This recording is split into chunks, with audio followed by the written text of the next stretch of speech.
In today's Photoshop tutorial, I'll show you a simple way to stretch your astrophotography image data and slowly bring out more details from the darker areas. First, open your Astro image in Photoshop and take a moment to check how dark the original image looks. Then, go to Image, Adjustments, Levels, and slowly move the middle slider to brighten the image while keeping an eye on the stars and details. Take your time with this step and avoid moving the slider too far at once. Next, carefully adjust the black and white sliders if needed to improve the contrast.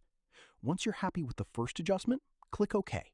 Then repeat the levels adjustment gradually to continue revealing more details without pushing the image too far in a single step. After each adjustment, pause and check the image before continuing. You can also use curves by going to Image, Adjustments, Curves, and slowly lifting the curve to brighten specific tones. Make small adjustments, check the result, and continue gradually until you bring out the details you want. Finally, take a moment to compare the result with the original image and make any small final adjustments. And that's it. You've slowly stretched your Astro image data in Photoshop while keeping more control over the final result.